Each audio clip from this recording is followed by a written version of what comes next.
디베랴의 바다에서, 갈릴리 바다에서 예수님께서 오병이어의 기적을 일으키신 내용이 기록되어 있는 것이 바로 이 본문의 말씀입니다. 과연 이 말씀 통해서 하나님께서 이 시간도 우리에게 무엇을 깨닫게 하시고 무엇을 말씀하시는가, 나에게 주시는 하나님의 음성이 있는 은혜의 시간 되시기를 간절히 축원드립니다. 요한복음 6장 1절과 2절 말씀 보니까요, 그 후에 예수께서 디베랴의 갈릴리 바다라고 기록되어 있지만 실제로는 호수입니다. 너무 커서 사람들이 당시에는 바다라고 이렇게 불렀습니다. 이게 담호수죠. 그러니까 짠물이 아니고 호수입니다. 근데 크기는 커요. 길이가 약 11km, 그리고 폭은 약 10km 정도, 11km 정도. 길이가 21km, 또 그리고 폭이 약 11km, 수심은 약 40m 정도 되는 큰 이 호수이죠. 6장 2절 보니까 예수님께서 이 디베랴 바다의 건너편으로 건너가시니까 2절 보니까 큰 무리가 뭐 있습니까? 따랐다. 여러분, 이 호수를 건널 때 예수님께서 건넜다라고 이렇게 간략하게 말씀해 주셨는데, 어떻게 건넌지는 여기 나와 있지 않아요. 어떻게 건넌지는 모르지만 다른 이 성경 마태복음 14장 13절에는 예수님께서 어떻게 건넜는지가 나왔어요. 보면요, 예수께서 들으시고 뭘 타고 건너셨어요? 배를 타고 건너신 것이죠. 그러니까 21km, 약 11km, 40m 정도의 깊이에 있는 이 호수 위를요, 배를 타고 예수님께서 건너가셨어요. 그럼 따라가는 무리들은 배가 있어요, 없어요? 배가 없죠. 그래서 예수님은 배를 타고 건너가고 그 빈들에 가시니까 무리가 듣고 여러 고을로부터 어떻게 갔습니까? 걸어서 따라갔어요. 여러분, 이 큰 트랙을 한번 생각해 보세요. 이 큰 트랙 21km 그리고 11km 정도 되는 이 폭을 갖고 있는 큰 트랙을 생각해 보세요. 길쭉한 이 타원형이겠죠.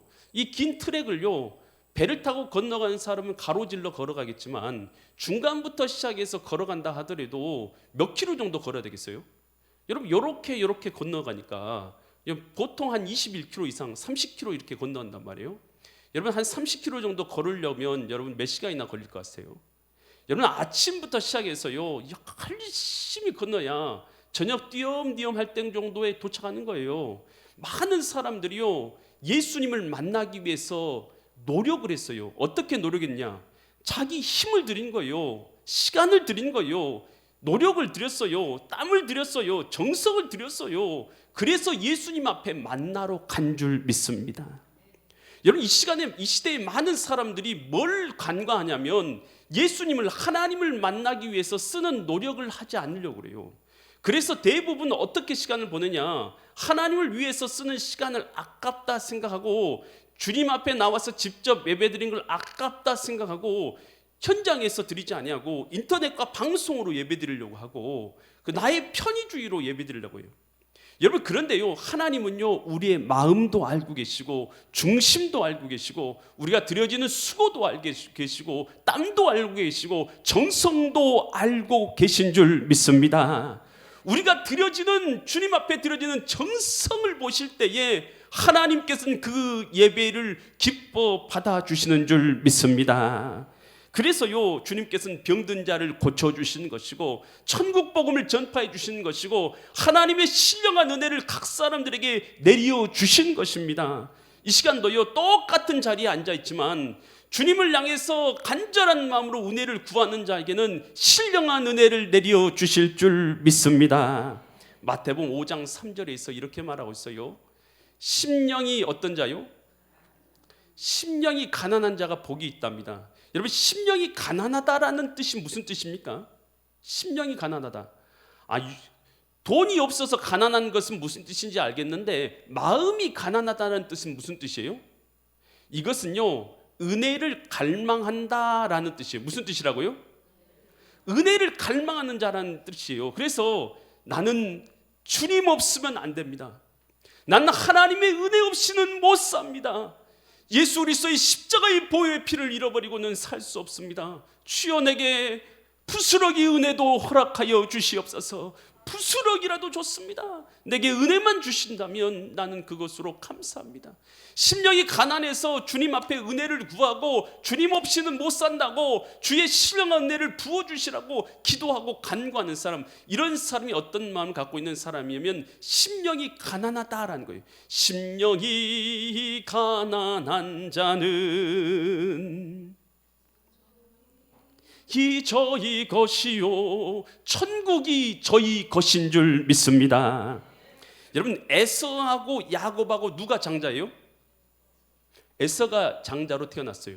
장자의 복을 받은 건 누굽니까? 야곱이에요. 왜요?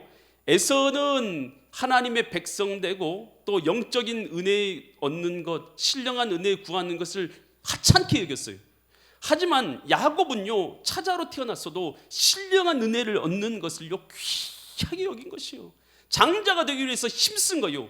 그랬더니 결국은 누가 영적 장자가 됐냐면 야곱이 영적 장자가 된 줄 믿습니다. 여러분, 엘리야가요 하늘로 부르심을 받기 전에 이런 말을 하죠.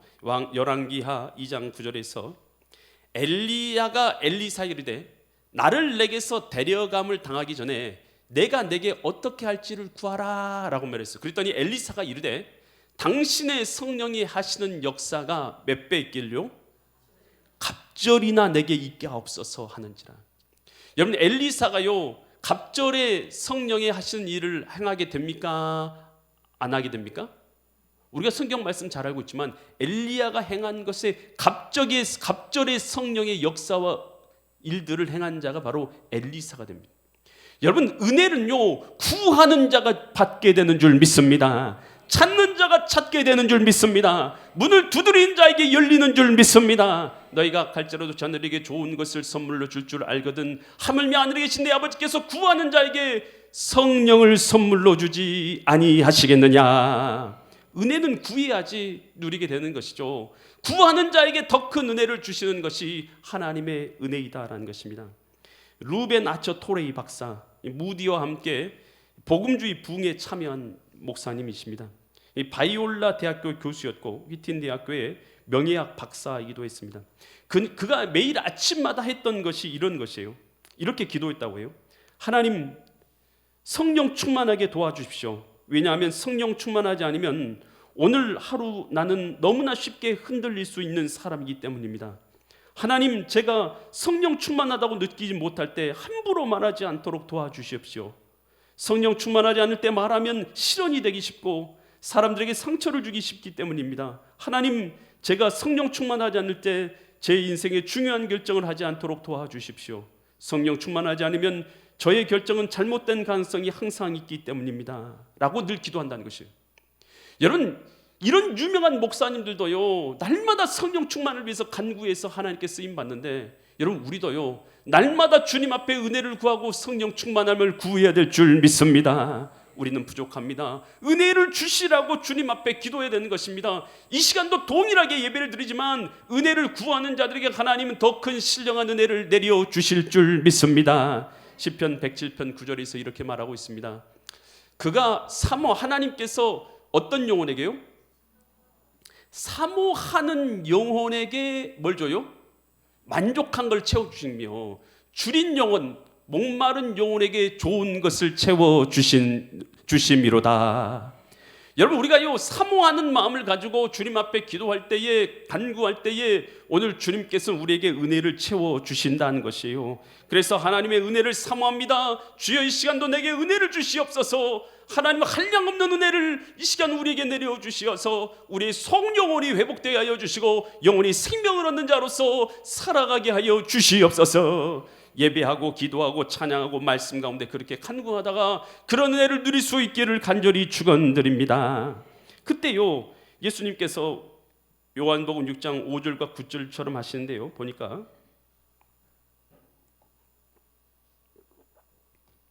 예수께서 눈을 들어서 보셨어요. 그러니까 먼저 배 타고 건너가셨잖아요, 예수님은. 그래서 눈을 들어 보니까 산 꼭대기에서 보니까 사람들이 뭐에 오는 게 보여? 걸어서 오는 게 보이는 것이죠. 멀리 걸어서. 예수님 한참 보셨겠죠.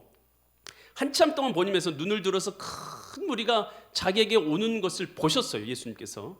그러면서 제자들에게 말해요. 빌립에게 이르되 빌립에게 뭐라고 하냐면 우리가 어디서 떡을 사서 이 사람을 먹이겠느냐라고 물어봐요. 6절. 그랬더니 이렇게 말씀하시면 친히 어떻게 하실지를 알아요, 몰라요? 예수님은 이미 아셔요. 어떻게 할지 아셔요. 그런데 뭐 하려고 물어본 거예요? 빌립을 시험하고자, 그 믿음이 어떠한지 알고자 하셔서 주님께서 물어본 거예요. 예수님은 어떻게 하실지 이미 다 보안이 있으세요. 그런데 그냥 시험하려고 물어본 거예요. 그랬더니 7절에서 이렇게 말하는 것이죠. 빌립이 대답하되 각 사람으로 조금씩 받게 할지라도 200데나리온 떡이 부족할 겁니다. 200데나리온, 한 데나리온이 일꾼이 하루 동안 일하면 받을 수 있는 돈이에요. 요즘에 일꾼이 하루 동안 일하면 얼마 받습니까? 20만 원. 20만 원 받는다 치고 그러면 200데나리온이면 200 곱하기 20만 원 얼마입니까? 산수인데 얼마예요? 4천만 원. 맞나요? 4천만 원 정도는 있어야지 이 사람들 다 먹을 수 있습니다. 이렇게 얘기를 하는 것이에요. 그러니까요, 예수님이 사실 지금 이것이 이치적으로는 맞는 말이긴 해요. 근데 예수님이 지금 이 말 들으려고 빌립에게 말씀하신 것은 아니죠. 예수님이 지금 이 말 들으려고 말씀하신 거 결코 아니에요. 예수님께서는 그의 믿음을 확인해 보기 위해서 물으셨던 것이죠. 그러면서 이 다음 6장 8절 보니까 제자 중 다른 한 명 있어요. 시몬 베드로의 형제 누가 등장합니까? 안드레가 등장해요. 예수님께 여짜오되 뭐라고 말하면 9절 여기 한 누가 있어요? 아이가 있는데 보리떡 몇 개 있어요?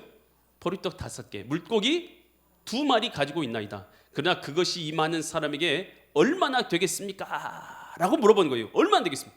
물고기 5마리, 보리떡 5개. 안드레는 예수님의 이 말을 듣고 나서요, 얼른 무리를 쫓아다니면서 예수님께 이 먹을 거 드릴 사람이 있는지 한번 찾아본 거예요. 그랬더니 어떤 아이가요, 자기가 도시락 싸온 것이죠. 물고기 2마리, 보리떡 5개. 그것을요 예수님께 드리면서 이거 예수님께 드리세요 하고 드렸던 거예요. 안드레가 그것을 갖고 와서 예수님께 드린 것이에요.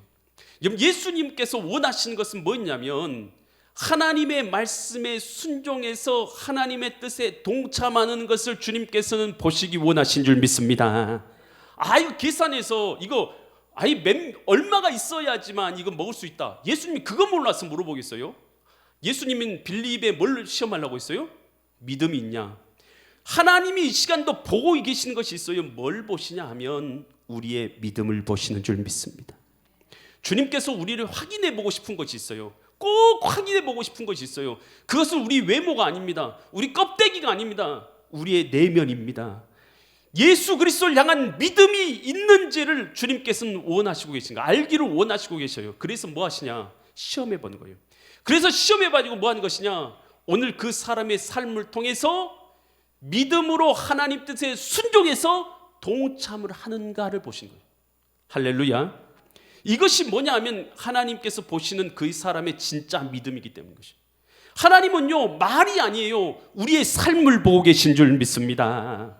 여러분 성경에서요 여리고성을 무너뜨릴 때에 하루에 몇 바퀴씩 돌아오고 있어요? 하루에 7바퀴 아니고 하루에 한 바퀴씩 며칠 동안? 7일 동안 7바퀴를, 맞아요. 7바퀴를 돌면 마지막 날에는 몇 바퀴 돌아오고 있어요? 7바퀴를 돌면, 그리고 함성 지르면 여리고성이 무너진다고 했어요. 여러분 하나님이 여리고성을 그냥 무너뜨려주면 안 되냐는 것이에요. 여러분 그런 생각 안 해보셨어요?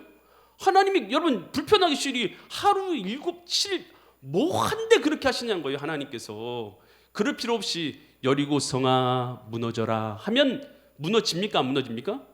하나님이 하시면 무너질 줄 믿습니다. 근데 하나님은 왜 여리고성을 안 무너뜨려 주시고 하루에 한 바퀴씩 7일 동안이나 돌게 하시고 함성까지 지르게 만드시는 거예요? 여러분 하나님이 무너뜨리고 싶은 것은요 실제로 여리고성이 아니에요.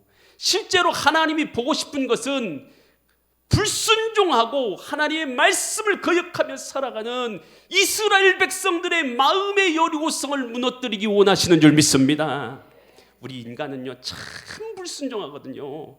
엠만에서는 순종이라는 걸 모르거든요. 하나님을 멀리 떠나서 살거든요. 내 마음대로 살거든요. 하나님이 진짜로 바꾸고 싶은 것은요, 진짜로 바꾸고 싶은 것은 여리고성 따위를 무너뜨리는 것이 아니에요. 그렇게 불순종하며 살고 하나님 없이 살아갔던 이스라엘 백성들의 그 마음의 불순종, 그 불순종의 마음을 무너뜨리는 것이 하나님의 과제신 것이죠. 과제. 그래서 하나님께서는 여리고성을 돌라고 하시고 함성 지르라고 하시는 것이죠. 여러분, 이것이 뭐냐 하면 하나님 앞에 순종이고요, 이것이 바로 동참인 것이에요.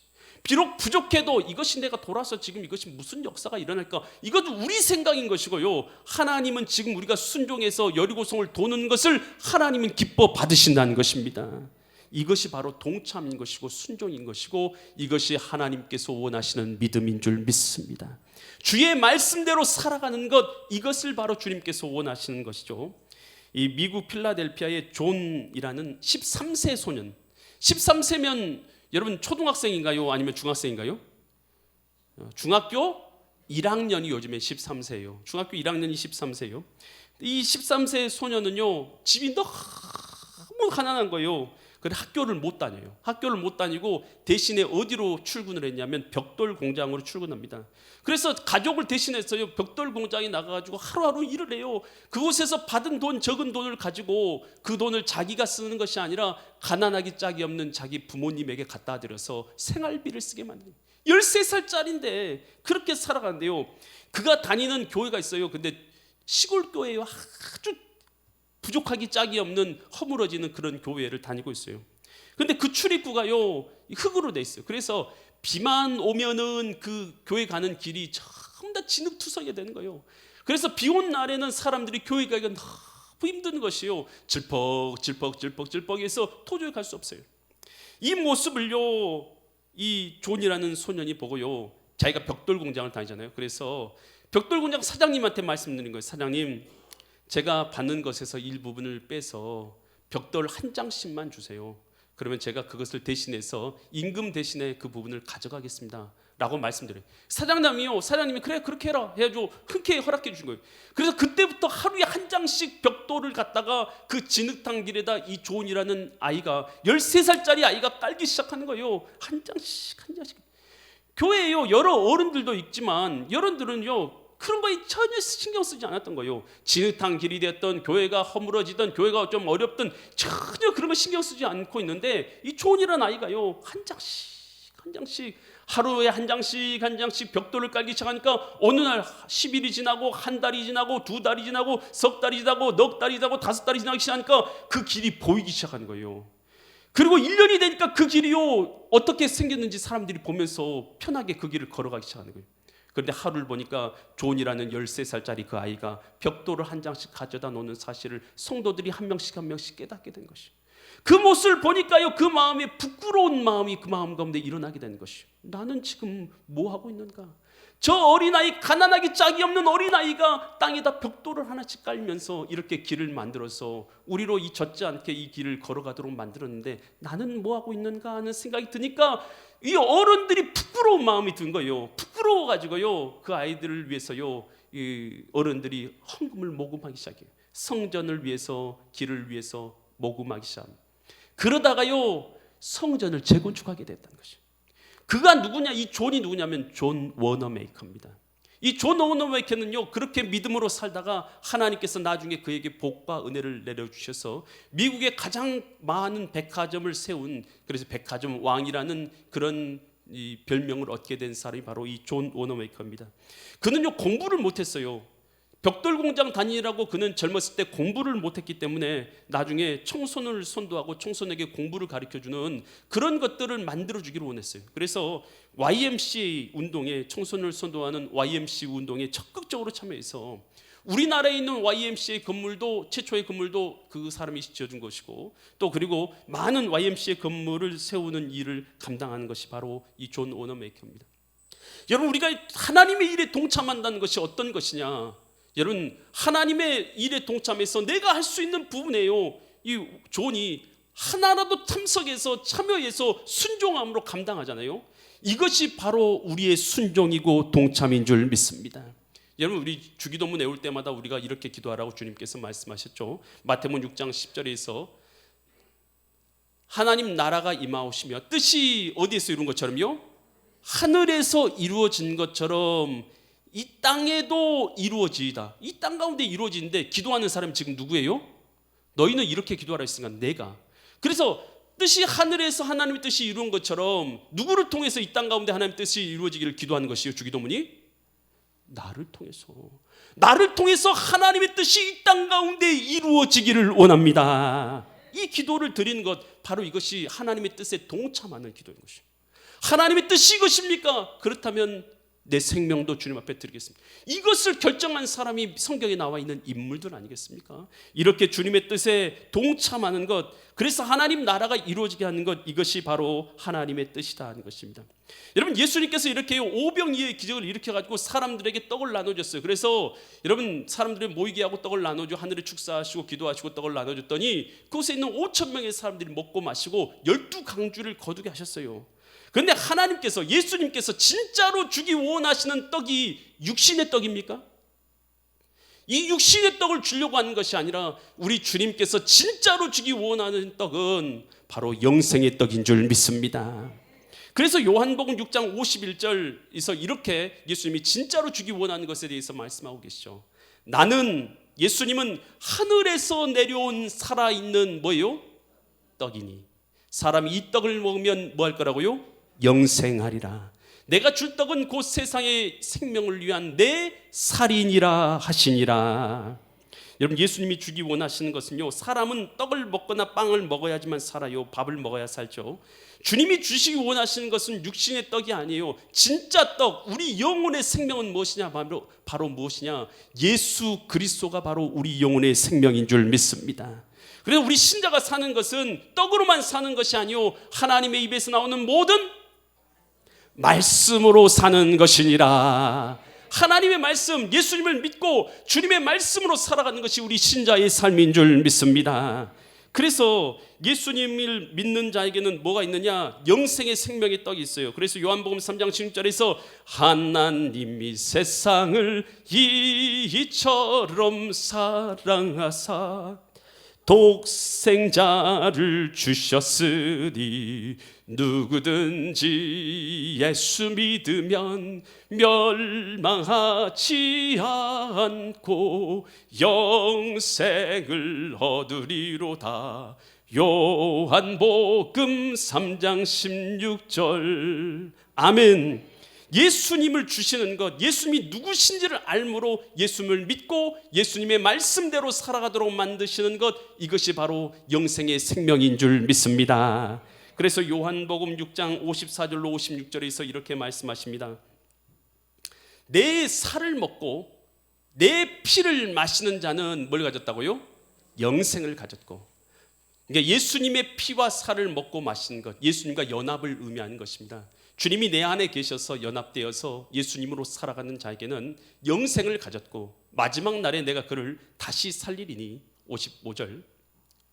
내 살은 참된 양식이요 내 피는 참된 음료로다. 56절. 내 살을 먹고 내 피를 마신 자는 내 안에 거하고 나도 그 안에 거하나니. 바로 예수님의 피를 먹고 마시는 것, 바로 예수님을 내 마음의 주인으로 모시고 예수님으로 사는 자가 되는 것이고, 이런 자에게 영혼의 생명이 있고 죄사함이 있음을 주님께서 말씀하여 주십니다. 오늘 예수님께서 오병이어의 기적을 통해서 우리에게 말씀하시는 것은 무엇입니까? 은혜를 사모하는 자에게 은혜를 주시는 줄 믿습니다. 믿음으로 동참하는 것을 보시기 원하시는 것이 주님의 마음인 줄 믿습니다. 그렇게 예수님을 먹고 마심으로, 신령한 영생의 떡을 먹고 마심으로 오늘 영생의 삶을 누리시는 믿음의 거룩한 성도님들 되시기를 예수 그리스도의 이름 받들어 간절히 기도드립니다. 기도드리겠습니다. 하나님 아버지, 이 시간도 우리가 주님 앞에 나와서 이처럼 예배하게 하시니 감사합니다. 드려진 예배를 통해서 하나님이 하시는 말씀이 내 마음에 들려지게 하여 주시어서 주님을 사모하는 마음을 잃어버린 자들이 사모하는 마음이 회복되게 하여 주시옵소서. 주님의 뜻에 동참하고자 하는 마음이 생겨지게 하여 주셔서 뜻이 하늘에서 이루어진 것처럼 이 땅 가운데 나를 통해 주님의 뜻이 이루어지게 하는 자를 되게 하여 주시옵소서. 이 시간 우리가 영생의 떡 대신 예수 그리스도를 먹고 마시려고 합니다. 주님과 연합되어서 죄사함과 구원의 역사가 새롭게 되는 은혜가 있게 하여 주시옵소서. 감사드리며 존귀하신 예수 그리스도의 이름 받들어 간절히 기도드립니다. 아멘.